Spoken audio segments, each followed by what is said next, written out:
Добар ден, почитувани, добре дојдовте во уште една нова Телма амбуланта. И овој петок, наш соработник во емисијата е клиничката болница Жан Митрев.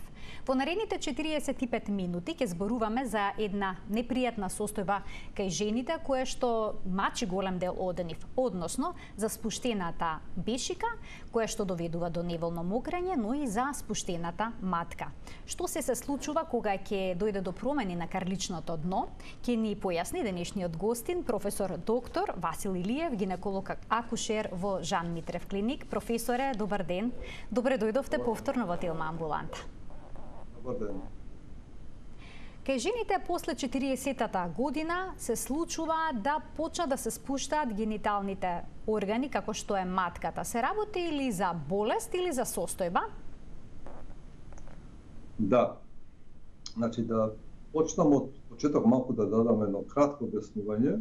Веднаш се работи за една состојба која што е на ивица меѓу голем физиолошки проблем, односно болест, и која што се сваќа доста сериозно, односно се сваќа како една природна појава со старење на жената, што всушност и не е точно. Имено, сите органи во нашето тело се на некоја подлога или на некои лигаменти ги викаме, структури држат и имаат своја позиција во нашиот организам. Исто така и гениталните органи се зависни од структурата на карлицата, карличното дно, структурите што се викаат фасци, тоа се сврзни ткива кои што ги организираат и лигаменти на кои што се обесени, да речеме, висат и кои што ги подпираат органите. Во текот на животот, женските репродуктивни органи се изложени на многу промени, меѓу кои најдрастична промена е бременоста. Значи, во текот на бременоста настанува 12 пати зголемување на волуменот на матката и исто толкова поместување од своите позиции. Пост бременоста доаѓа до нејзина инволуција, али никогаш не е идентична за околните структури. Околните структури стално доживуваат некоја дисторзија, односно статичка дисбаланс во однос на претходната состојба која што била. Тоа се тие така наречени најчести причини за настанување на спаѓање и колапс на гениталните органи, значи не е тука само утерусот, не е само матката, него збориме за вагината, предниот, задниот зид на вагината и стално придружни ке бешиката, односно мочниот меор. Така. Кај пациентки... Професоре, може ли да испадне матката комплетно преку вагиналниот отвор? Значи, тие се најтешки случаи на тотален пролапс, кога целата матка е надвор со целата, скоро со целата вагина или со целата вагина е надвор. Значи, практично настанува еден тотален пролапс и на вагината и на матката. Тоа се најтешки случаи, така наречени, кои што, за жал, треба да споменам дека во белата раса, генерално земено, генетската структура на мускулната и подржната структура на ткивата е послаба во однос на другите раси. И посебно во овие краишта, Балканот и нашата земја се подложни на таков модел на работа, искрана, физички напори, каде што тие се изложени на дополнителни стресови и допринесува да таа патологија многу често ја срекаваме. Ја можам да ви спомнам и некои испитувања што ги правевме во Македонија, каде што и кај млади особи наоѓаме некој степен на спуштање на гениталните органи во однос на нормалата. Тоа е често пати последица на структурни промени во ткивата.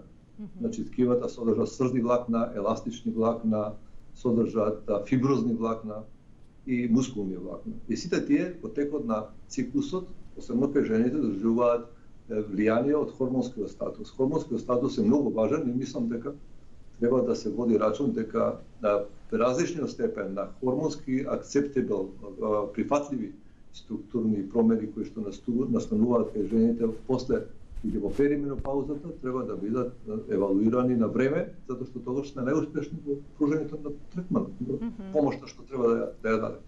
Споменавте дека бременоста е една од главните причини за појавата на овој проблем. Дали треба жената дали доволно само една бременост за да направи ваков проблем или пак повеќе кратните бременности се поголем ризик фактор за спуштање на гениталните органи без шиката? Тешкото породување може ли да доведе до проблеми?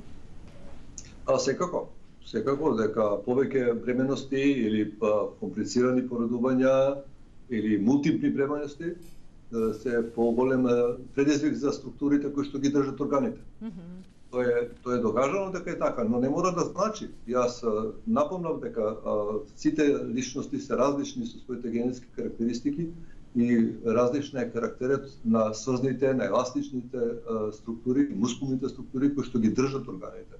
Дали тоа значи ако некој доктор има спуштен стомак, нема цврст стомак, исто така е изложен на поголем ризик?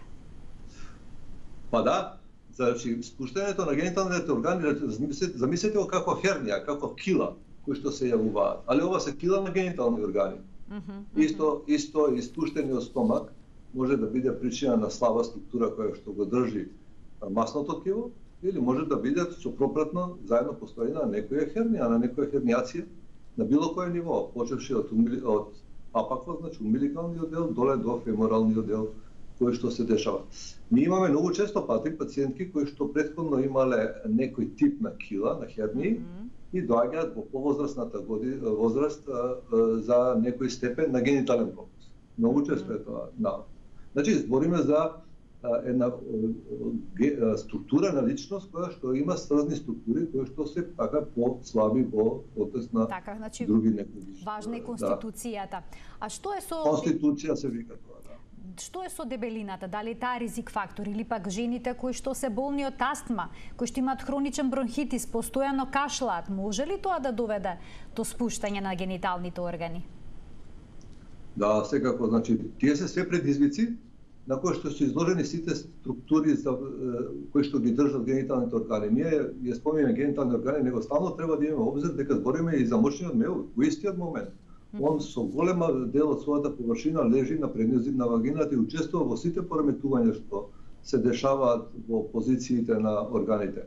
Сите овие набројани астмата, којасно дебелината, значи повисоко на килограми, тешката физичка работа, тешките породувања и сето тоа е фактор кој што се зема во обзир и се допринесува за настанок на некој од овие пореметувања. Значи не збориме само за едно, има различни модалитети и комбинации на пролапси на преден зид со утерус, на заден зид со утерус, само на преден и на заден зид и така натака и така. Да ги поканиме гледачите да се вклучат во денешната Телма амбуланта. 3076-677 е телефонскиот број на телевизија Телма. Професор доктор Васиф Илиев, гинеколог акушер во Жан Митрев клиник, е гостинот во оваа Телма амбуланта. Тој ќе ги одговори сите ваши прашања, ќе ги разјасни сите ваши, но секако и наши дилеми на темата на кое што зборуваме. Професоре, какви се симптоми може да имаат жените?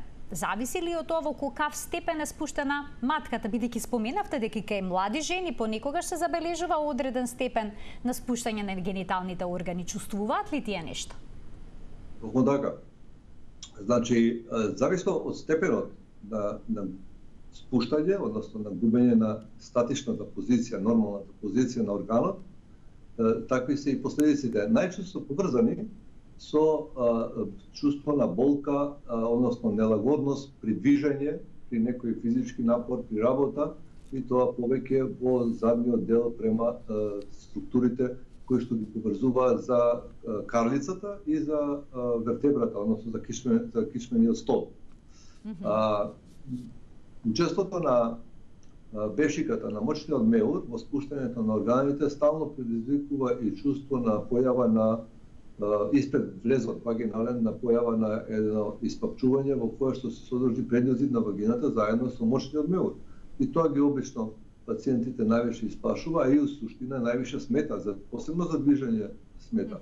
Тоа е поврзано и со пореметување на интимниот живот, на приватниот живот, затоа што јас сакам тука сега да нагласам многу често пати, малку зборевме за мочниот меур, која ќе изгуби својата позиција што е физиолошка, трпи промени во смисол на инервација, во смисол на васкуларна суплај, на васкуларно снабдување и во смисол на капацитет за одржување на континентност. Континентност значи да биде стално во функција затварачот или сфинктерот на мочниот меур во сите позиции на животот. Било да е тоа во одмарање, било да е во напор, било да е смеење, било да е трчање, во сите можни позиции. Значи губитокот на статиката на мошниот меур, кој што е пропратен со пореметување на некои од гениталните органи, стално може да биде, мислам, најчесто е пореметан некои од овие структури и тоа го реализираат со така наречено постоење на инконтиненција. Значи, инконтиненција доаѓа во моментот кога пациентот е активен, пациентката е активна, доаѓа до губиток на мокрача и односно така помочување кое што при било како физички напор, дури при кивање, при кашлање, при смеење може да се испушти ниво на урина. При одење може да се, да. Професоре, имаме гледач кој што очекува да се вклучи во емисија, да му дадеме предност и да го слушнеме прашањето. Добар ден. Добар ден. Повелете. Се јавувам од Битола, имам 52. Се јавувам од Битола. Така? Имам 52 години. Така. Последни 2 години нешто ми се случува со мочниот меур, може би ето пред климакс или климакс. Значи еднаш месечно не знам, ама немам издржување на мокрачата. Не можам пример да ја издржам. Може би при циклусот кога треба да мидам, али немам редовен циклус. Ако може докторот нешто да ме упати негде или да ми каже што е проблемот. Така, добро, значи во еднаш, како што ве разбрав, еднаш во месецот не можете, ви се случува да не можете да ја задржите урината? Урината, да, и тоа еднаш неделно се случува цела недела, може би еднаш недел. Треба да миди, да. Добро, ви благодарам за вклучувањето во Телма амбуланта. Професоре, можевте ли да го слушнете прашањето? Малку тешко, али нешто во смисол губење на урина еднаш неделно, тоа е многу... Еднаш во неделата и дали тоа може да е некаков проблем? Па да, али не кажа пациентката со што е поврзано, дали со некоја активност, со однос интимни, со менструален циклус, ако е поврзано... Го спомнам менструалниот циклус, имаше сомнеш дека може би е поврзано со тоа.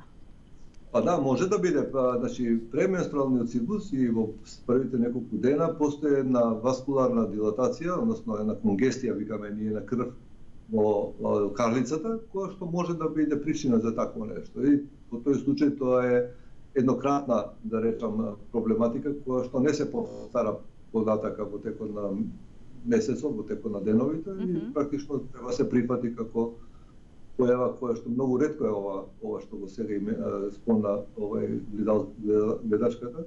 Многу ретко се дешава, али има податоци такви дека менструалниот циклус, односно таа конгестија карлична може да предизвика ракочност. Професоре, го споменавте пред малку мочниот меур, проблемите кои што се јавуваат кога тој ќе се дислоцира. Се случува ли жените да не можат целосно да го испразнат, па да останува малку урина во него? Се јавуваат ли циститиси, чести инфекции? Токму така, значи кога мочниот меур ќе се дислоцира, односно ќе биде надвор од својата позиција, тој е пропратен со спуштање на предниот вагинален зид и доаѓа до позиција на еден сакус, на една исполчување каде што никогаш не може да се испразни затоа што е под нивото на мочниот канал, на уретрата. И тука доаѓа до задржување на мокрача, односно до некомплетно празнење. Мокрачата е идеална подлога за развој на бактерии и тука е причина за едни чести, рецидивантни, повторувани, значи, инфекции на мочниот меур, односно на урината. И тоа се доста големи последици на општото здравје на пациентката. Они земаат стално некои антибиотици кои што не можат да бидат трајно решение. Тоа е моментално решение, али поради рецидив на задржување на така наречена рестурина во делот кој што е спуштен од мочниот меур, доаѓа до повторување на инфекции. Често пати уринарните инфекции кај жени се поврзани и со проблеми на промени во вагиналната чистоќа, во вагиналната флора која што постои, бидејќи уретрата, односно мочниот канал кај жената е многу краток, се наоѓа веднаш до влезот во вагина и тука настанува тие трансмисии на бактерии кои што може да предизвикаат чести уринарни инфекции. Една од патологиите која што е многу застапена, ова сега што ја спомнам. А доколку е спуштена бешиката заедно со матката, како можеме да сватиме дека имаме таков проблем? Како изгледа мокрењето? Дали ќе имаме ли промена во млазот? Има ли некаков индикатор кој што ќе ни укаже дека се работи за еден таков проблем? Па, у принцип, промена на статиката на гениталните органи, на мочниот меор, пациентката е свесна со промена со чувството на болка, со чувството на нелагодност, на исполнетост, при напор, при движење, онда мочниот меор дава своји карактеристики, нели? Ние спомнавме инконтиненција, каде доаѓа до губиток на мокрача, неволна губиток на мокрача и до пациентката се осеќа стално во една состојба да го спречи тоа, оди вољно да го празни мочниот меор и кога нема потреба да го празни, односно кога нема стимуланс да го празни спонтан, и тоа доведува до намалување на капацитетот на мочниот меор. Значи се јавува инконтиненција, често ако збориме за тие што се подискретни спадови, кога спадот веќе во понапредната форма, тоа органите се јавуваат наблизо во вагина или надвор од вагина. И тоа е веќе видливо и дури имаме така наречени појави кога доаѓа до оштетување на ткивото, пошто тоа е во перманентен допир со надворешниот свет, односно со вешот кој што се носи, и доаѓа до стварање на рани или декубитуси, каде што веќе алармантно пациентите тогаш се јавуваат самите со наод дека имаат крварење или дека имаат, јас сум имал пациентка која што дури имало рана на бешиката која што беше отворена од тоа триење со надворешниот веш, пошто целата бешика заедно со вагината и матката беа испаднати. Постојат ли различни видови на уринарна инконтиненција и кои се најчестите кај жените што се јавуваат како резултат на спуштена бешика? Да. Малку појаснување сега, значи мочниот меор кога се раѓа човекот, жените кога се раѓаат, во првата година нема чувство на нагон за мокрење, односно настанува развој на центрите кои што треба да информираат дали е мочниот меор полн или е за празнење. Во првата година тоа треба да созреат и треба да дадат информација да мочниот меор биде испразнет во адекватни услови, на адекватно место и по хигиенски нормативи. Во текот, значи за да се тоа и регулира, јас спомнав преска, најважно е добра инервација, нормална инервација која што треба да постои, добра васкуларизација. Значи инервација, професоре, значи нервните ткива добро да функционира, така? Точно така. Васкуларизација се крвни садови, значи е снабдено со крвните садови да снабдуваат, за да искануваат ткивата и мускулатурата да биде активна, односно да биде поврзана во својата функција со нервните импулси, со нервите што овозможуваат чувство и сознание за полност, односно за потреба од празнење. И тие се тие структури што треба да бидат во идеална соодност, идеална сообразност за функција, за да се обезбеди континенција, да се обезбеди дека мочниот меор во сите услови ќе биде затворен, ќе нема да доаѓа до губиток на мокрача, а тогаш кога е потребно, истото ќе се реализира на адекватни места, хигиенски и социјално прифатливи. Кои се проблеми што настануваат во текот на животот на жената најчести? Тоа се така наречена стрес инконтиненција. Тоа е она што пред малку го спомнав, кога доаѓа до губиток на мала количина на урина во текот на напор, во текот на смеење, во текот кашлање, при трчање, при сексуални односи, и тоа е така наречена стрес инконтиненција на урина и таа е најчеста кај жените. Втор модел на инконтиненција, втори тип на инконтиненција на урината, на мокрачата е така наречена ургентна инконтиненција. Тука веќе доаѓа до проблем на инервацијата. Инервацијата е оштетена, најчесто диабетичари, трауми, пролапсот ги оштетува, исто така инервационите импулси што треба да сугерираат полност, односно потреба од празнење, и доаѓа до еден момент кога мочниот меор и мускулот на мочниот меор не може да биде контролиран вољно. Едноставно тој самиот спонтано реагира, се контрахира, се стега и доаѓа до губиток на мокрача и настанува така наречена ургентна инконтиненција. И ова е често кај жените, али не толку колку стрес инконтиненција. И сега имаме еден трет тип, тоа е мешавина на овие два. Има пациентки кои што ги имаат и двата типа на инконтиненција и тогаш практично ги има пореметување на нервно-импулсната когнитивна функција, односно потребата за вољно контролирање, губиток при напор на урина и тоа е така наречен мешан. Има уште една група на инконтиненција која што е причина последица на некои неуролошки заболувања. И тоа веќе се разликува и тоа се вика неурогена пешика или неуроген мочен меур, каде што причината за губиток на урина е последица од некое невролошко заболување, значи некој знак, некој последица која што е поврзана со генерално општо главно заболување и тие се третираат како невролошко заболување. Тоа се тие типови кои што постојат. А што е со трудниците? Зошто тие понекогаш не може да задржат урината во бременоста? Дали е тоа инконтиненција? Па инконтиненција е, али кога е поврзана со бременоста, во текот на бременоста, значи хормонскиот наплив, онда јас спомнав дека 10 до 12 пати зголемување на волуменот на утерусот, на матката, исто така врши голем притисок врз бешипета.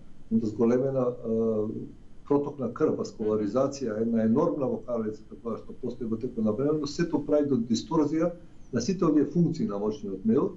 И ние со внимание ги прати на пациентите постпартум, значи од кога ќе се породат такви пациентки, дали доаѓа до повлекување на сите тие симптоми, односно на тие проблеми, и често пати тоа станува сасвим нормално, после тоа се враќа. Додека продолжи, тоа значи дека постоела локус минорис, била тоа значи слаба точка во функцијата на мочниот меур, кој што само како провокатор била бременоста да се реализира, односно да се изрази и да почне да биде како една наод кај пациентката кој што ќе остане траен. Али тоа настанува тек после породувањето и после завршување на леунство. Имаме гледач, да му дадеме можност да го постави прашањето. Професоре, се надевам дека ќе можете да го слушнете. Добар ден. Ало, добар ден. Повелете. Поздрав до студиото, поздрав до Благодарам. професорот. Едно прашање, за мене е сложено, а може и ќе биде просто прашање. Сакам да го прашам професорот. Многу често ме тера на мокрање и верувајте да застанам јас до чешма. Уште не сум ја пуштила чешмата, ја осеќам дека ќе измокна. Во што е проблемот? Добро. А до сега не сум била никдека за да се испитам.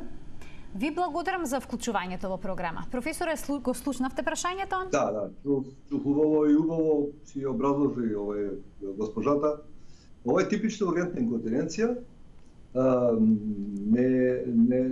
Сите наводи што ги она спомна се карактеристични знаци што се манифестираат и треба да се направи еден преглед прво, да се види дали постои статички, односно некој тип на пролапс, онда треба да се направи уринокултура. Јас сакам да потенцирам сега дека уринарната инфекција може да биде провокатор на вакви чувства, односно да делува негативно врз терапијата која што евентуално би ја спровеле, затоа што бактериите лачат токсини кои што го иритираат мускулот и без можност за контрола војна, мускулот работи, односно контрахира се и дава такви моменти на инконтиненција. Значи пациентката може да направиме еден преглед, ќе направи уринокултура или може да дојде веќе со направена уринокултура и после тоа треба да ординираме терапија. Постои терапија за ова, медикаментозна е терапија за ова еметување.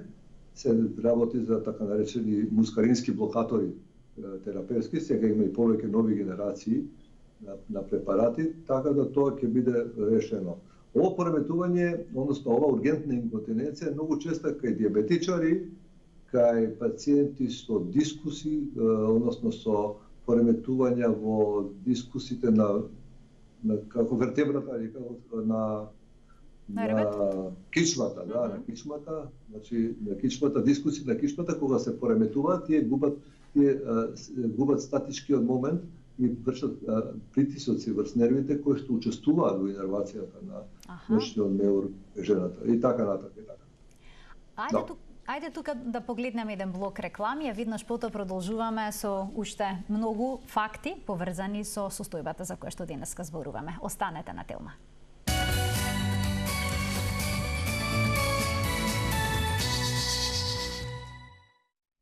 За проблемот што не е така редок и од кој што страдаат многу жени, спуштената бешика и спуштената матка, денеска зборуваме со професор доктор Васил Илиев, гинеколог акушер во Жан Митрев клиник. Професор, имаме гледач кој што се надевам дека е си уште на линија, бидејќи причека малку за време на рекламите. Ајде да го вклучиме. Добар ден. Ало, добар ден. Повелете. Ајно, поздрав прво до вас и до вашиот гостан. Јас имам некој малку инакво прашање до сега. Јас сум веќе направена од инконтиненција на бешика. Добро. Па сакам да го прашам професорот доколку може да ми одговори како понатаму во однос на работните обврски дома, работа во однос на пешачење, дигање тешки работи, вршење комплетна сите тие функции што до сега сум ги работила, како понатаму според него. Значи јас имав инконтиненција, не имам испуштање на бешиката, таа ми е подигната и сега како понатаму. Добро. Ви благодарам за вклучувањето во емисија. Професоре, има ли некои посебни практики што ги препорачувате за жените по направен зафат во кој што подигната бешиката? Да, али многу е важно кој зафат е направен. Аха. Значи, има цела палета на зафати кои што се направи, се аплицираат при вакви состојби. Ја претпоставувам тоа било за стрес инконтиненција на урината. И доколку е тоа добро направено и квалитетно направено, пациентката треба да продолжи со нормалната живот и нормалната активност. Затоа и аплициран таа интервенција што е. Се разбира да води рачун во смисол, јас стално напоменувам дека обстипацијата е многу лош фактор за општо за статиката и за инконтиненцијата. Потоа дигање на тешки предмети треба да има техника на дигање каде што не се наведнува пациентката со кичмениот столб, него колената ги витка и со исправање на колената го подигнува материјалот. Тоа е многу важен момент и практично доколку интервенцијата била како што треба, може да се живее и да работи и да се однесува најнормално во животот. Имаме уште еден гледач. Добар ден за него. Добар ден. Повелете. Јас сум пензионерка веќе. Така. И во млади години бев на контролен преглед, ако се сеќава докторот, не знам, една барака имаше на клинички центар и таму одевме на контрола. И тогаш уште ми рекла дека во старост може да имам проблем со пуштање на урина, не сакајќи. Јас од тогаш редовно си одев на контрола на гинеколог и све, немаше проблеми, али во последните години добив и шеќер и притисак, ми почина мајка, па лани ми почина сопругот и добив шеќер, притисак, срцето го оперирав, сите тие стресови, не знам, можда и од лековите. Јас можам да издржам урина по 4-5 сата, али веќе после доваѓање дома, кога сакам да одам веќе у весе, од вратата до купатило веќе пуштам. И тоа ме плаши, а осеќам и секогаш гледам за простата и кај мажите, викам дали има и кај жените такво нешто, бидејќи и јас тај проблем го осеќам. Диуретик више не употребувам, малце поретко се случува сега тоа. Така, но сепак проблемот ви перзистира, присутен и сега ви интересира што може да се направи. Ви благодарам. Сега што може да направам, не сум била на гинеколог од 3 години. Добро. Ви благодарам за вклучувањето во програма. Професоре, повелете. Да, ево, ова е уште еден пример. Пред малку имавме случаи каде што ургентната инконтиненција, посебно кај пациентки со дијабет, или уште ако тој не е добро контролиран, да станува оштетување на нервната supply, нервите што го контролираат функцијата на мочниот мелот.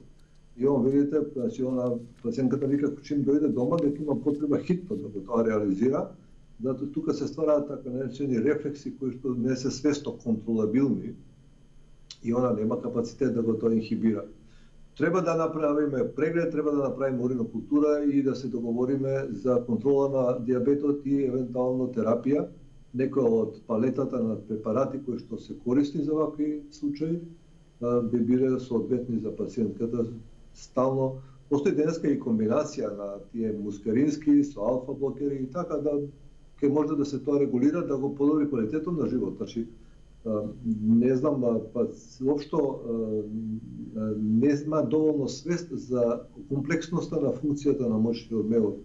Таа е изузетно комплексна функција и е многу сензибилна и лесно се оштетува. А едно оштетување е како циркулус вициозус, после доаѓа до дополнителни оштетувања, затоа што замислете еден мускулен орган кој што се полни, треба да биде приморан да не се празни. Срцето се полни, ама веднаш се празни. Тоа е мускулен орган. А ова е мускулен орган што се полни и треба 3 сати, 2 сата, 5 сати адекватно да трпи полнење без да се испразни. И токму тоа е совршенството на невролошката компонента во функцијата на мозокот. Уште еден гледач. Се вика compliance. Уште еден гледач, професоре, сака да постави прашање. Ајде да го вклучиме во програма. Добар ден. Добар ден. Повелете. Да го прашам докторот. Јас сум повеќе пати оперирана од карцином на бешика и имам инконтиненција со пленисо. Воопшто бешиката веќе не може да се помни и затоа морам да се пелем. Дали има лек за оваа ситуација? Добро. Професоре, можете ли да го слушнете прашањето, бидејќи не се слушаше добро? Колку што разбрав, бидејќи јас не слушнав се, се јави гледачка која што имала карцином на бешиката, оперирана и од тогаш има уринарна инконтиненција, значи мочниот меур веќе не е во состојба да ја држи урината. Постои ли начин да се реши овој проблем? Сега, многу е важно дали кај малигни заболувања, често пати покрај операцијата пациентите имаат и радиолошко, односно зрачење. И тоа е важно да се знае дали имало или немало. Без обзир дали имало и да немало зрачење, радикалните операции карцином се доста широки. Значи, зафаќаат зона каде што паѓаат и нервите, кои што ја снабдуваат бешиката, односно мозочниот меур. И треба да се евалуира, да се види кој степен на зафатеност во тој случај дојдено, односно до оштетување на нервите настанато и да се даде терапија. Не, вака е многу тешко да се прогнозира. Мислам дека често пати доколку не е уништена комплетна транспортната нервна функција, импулсната нервна функција, може да се помогне значително да се подобри квалитетот на живот. Ајде да слушнеме уште едно прашање од гледач. Добар ден. Добар ден. Повелете. Ако може со докторот спорам. Секако повелете едно прашање можете да поставите. Ама да заврши докторот. Јас ќе ве молам да не слушате во слушалката и на таков начин да комуницирате со нас. Го следите вие сигналот по телевизорот, таму оди со доцнење. Значи, кој е вашето прашање? Ве слуша докторот. На телевизија, да зборувам, може. Така, да. За тврда столица. Добро. На 3-4 дена да се искача, што можам да направам? Спуштена ми е бешиката. Така, добро. Да. Ви благодарам за вклучувањето во Телма амбуланта. Докторе, го споменавте проблемот со обстипацијата. Да, ево, ова е уште еден од тие моменти. Поврзани ли се? Обстипацијата, да, апсолутно. Евакуација на обстипациони празнења е поврзана со големи напори. Кои што структурите многу често пати, посебно во возраста каде што нема естрогени, односно посменопаузални состојби, не може да ги издржат и доаѓа до поголемо или помало спуштање на гениталните органи и на мозочниот меур. Да, треба да се регулира со модел на исхрана, со помошни средства суплементарни кои што постојат обстипацијата и треба да се реши пролапсот, треба да се реши затоа што тој по друга страна има vice versa делување врз структурите што го контролираат дебелото црево. Кога има пролапс, настанува искривување на патот на нервите и на крвните садови. И тие што го контролираат контрактибилитетот, мотилитетот на дебелото црево за празнење се пореметени. И еден од причините што настанува обстипација покрај моделот на исхрана е и токму овие пореметувања во крвното снабдување и во инервациониот момент на дебелото црево. Кога се коригира пролапсот, тие се коригираат, никогаш не е 100%, али во задоволителна мерка да се олесни обстипациониот момент. Професоре, денеска навистина голем интерес од страна на гледачите да постават прашање и да добијат одговор од вас. Еве уште едно, ќе дадеме предност на гледачот. Добар ден. Добар ден. Повелете. Би сакала да прашам, правена сум пред 3 години од спуштен бешиката, инконтиненција, пред 3 години, ама повторно мислам тоа неуспешно, повторно ми е спуштен мочниот меур, повторно не можам да издржам. мokraćата. Така, и сега што понатаму, дали може да се реши? Сега што понатаму во Систина праве операција. Така, добро, не е ни важно сега каде и како, битно е како да се реши понатаму проблемот. Ви благодарам за вклучување во Телма амбуланта. Повелете, професоре. Има често пати така наречени рецидиви и на пролапсот и на инконтиненцијата. Зависи, ја не знам што е работено, но постои можност за корекција во секој случај. Во палетата, во широка палета, јас, додека се знаете, преку 100 различни типови на операции за инконтиненција и пролапс се публикувани и практикувани и во историјата на ова заболување. Во моментот, во светот, така наречен златен стандард, постои една минимално инвазивна интервенција, каде што се коригира и позицијата на мошниот меор на вагината или на утерусот, на матката, ако треба, и се коригира функцијата на затварање на мошниот меор, значи сфинктерната функција. Тоа е мала интервенција која што се изведува за еден ден пациентката останува во болница, се изведува трансвагинално и се поставува една трака која што врши функцијата на сфинктерот, на затварачот на мошниот меор. Значи, пациентката треба да се погрижи за корекција додека тоа не е авансирало. Авансирање значи дека кога веќе постои тенденција на појавување на рецидив, тие поради земјината тежа, како сите херни, како сите кила, има тенденција на прогресија. И прашање на време кога прогресијата ќе заземе поголем степен. Обично така, тоа е патот. Професоре, што се е потребно да се направи за да се постави диагноза? Спуштена матка и спуштена бешика. Дали понекогаш е доволен разговор со пациентката, рентгенска снимка ќе даде ли одговор или е потребно нешто посложено? Значи, во секој случај добар разговор, видите, пациентите што имаат вакви проблеми се многу добри, изнесуваат своите проблеми многу кристално јасно. Они практично водат кон диагностика. Јас сум изуzetно изненаден колку точно ги кажуваат своите знаци, симптоми, проблеми кои што ги провоцираат спуштањето или инконтиненцијата заедно. Иначе, урогинеколошки преглед се прават во текот на тој прави гинеколошки, па потоа се приоѓа кон урогинеколошки, со тоа што се прават неколку тестови со валви на истото место каде што се направили гинеколошкиот тест, се прави провокативен тест, да се види дали постои момент и каков е степенот на спаѓање на органите, и провокативен тест за да се види дали постои така наречена стрес инконтиненција, односно дали постои задоволителна сфинктерна функција на мошниот меор. Потоа се приоѓа кон ултразвучен преглед и ултразвучен преглед се лоцираат позициите на мошниот меор, на органите генитални, на вагината и така натака. Тоа е во најголем број случаи доволно за поставување на диагноза. Инконтиненција постои од друг тип сега, јас не знам дали има време да го спомнеме, постои инконтиненција каде ова се све трансуретрални инконтиненции. Постојат инконтиненции кои не се трансуретрални, например инконтиненција кога постои фистула. Зборот фистула подразбира отвор кој што бешиката комуницира со вагината. Може да настане поради некоја заболување, поради продор на тумор, поради зрачење, поради породување, да се обстетрички фистули, и тогаш настанува комуникација, патолошка комуникација, каде што мокрачата не проаѓа кроз каналот може, него проаѓа директно тече во вагина. Тоа се така наречени инконтиненции вануретрални или неуретрални инконтиненции. А постојат ли некакви вежби за зајакнување на карличното дно, со кои што делумно или пак целосно би се решил проблемот?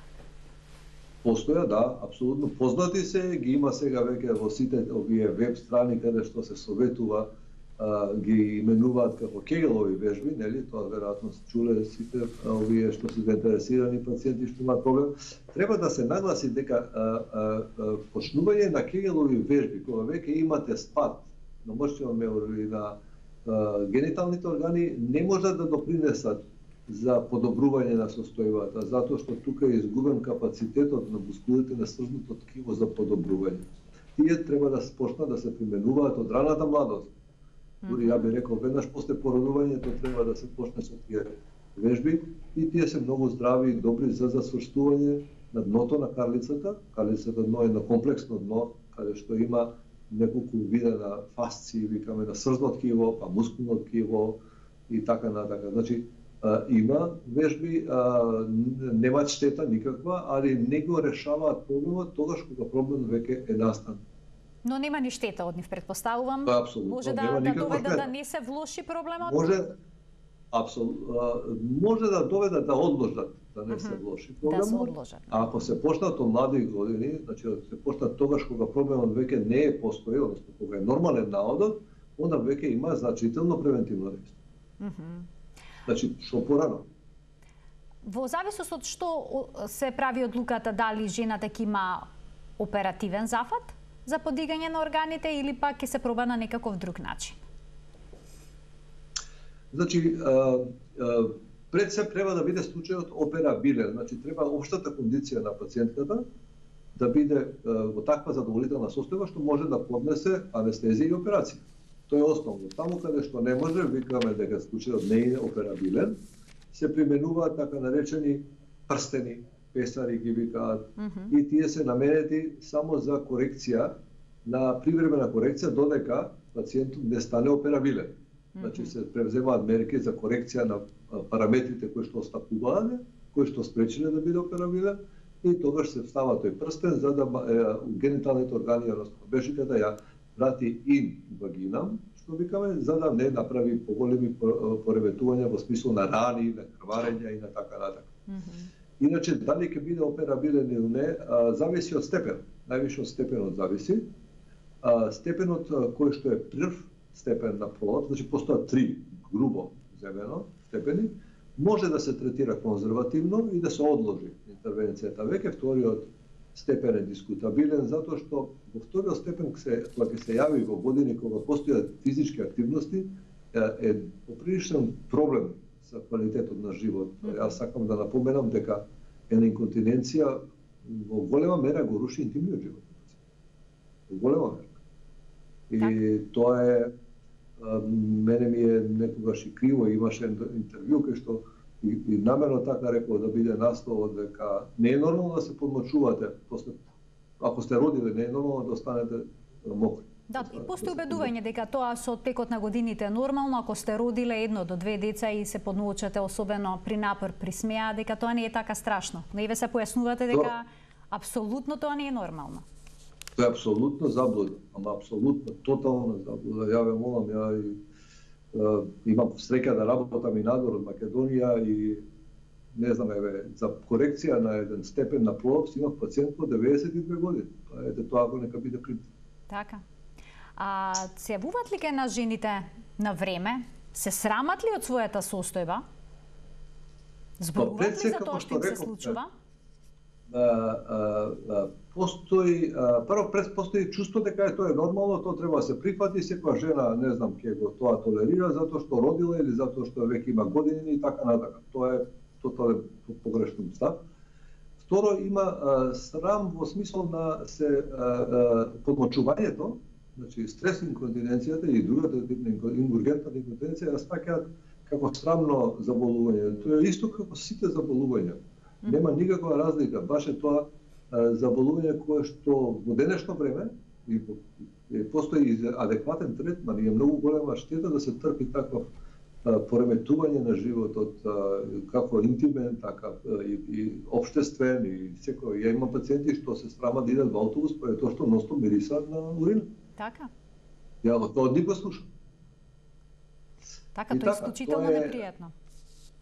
Да, апсолутно. И јас сакам да напоменам дека урината има киселина, урична киселина, која што прави иритација на кожата. Имам пациентки кои што доаѓаат со иритација на кожата, која што кога ќе трае многу долго време, може да биде, не значи дека е, да предизвика и промени од неубав карактер на кожата. Така, значи затоа навремено треба да се реагира, навремено да се спречи. Апсолутно, посебно што денеска постои адекватни еднодневни тераписки интервенции или па медикаменти кои што се успешни и кои што ги имаме и кај нас сега веќе сите типови на генерации за контрола на функцијата на мочниот меју кој што се дави. Мешаната инконтиненција, што ја спомнав пред малку, значи кога постои едниот и другиот тип на инконтиненција, често пати кога се коригира стрес инконтиненцијата доаѓа до значително подобрување на ургентниот момент. Доколку тоа не настане, веќе терапијата е скоро 100%. И моето последно прашање за денеска, доколку некоја жена се соочува со ваков проблем, кому да се обрати? На гинеколог, на уролог? Еве во Жан Митрев клиник има центар за урогинекологија. Токму така, имам центар за урогинекологија, јас сум гинеколог, јас сум субспецијалист урогинеколог. Нека повелат ако има проблем некој во секој момент ќе видиме за што се работи и располагаме со најсовремена методологија на диагностика и на третман во таја и во сите други области што се однесуваат до гинеколошката хирургија, али пред се диагностиката е суштествена затоа што адекватна диагноза дава адекватен третман и со тоа задоволителен резултат. Така, точно. Тоа е тајна. Тоа е тајната, раната диагностика, точна диагностика и квалитетен третман на крајот. Професоре, ви благодарам за денешното гостување во Телма амбуланта. Поздрав. Почитувани, ова беше се во денешната емисија. Гостин ни беше професор доктор Васил Илиев, кој што работи во Жан Митрев клиник. Се надевам дека добивте низа корисни информации кои што секако ќе ги примените. Ви благодарам за вниманието со кое што не следевте и останете во добро здравје. До гледање.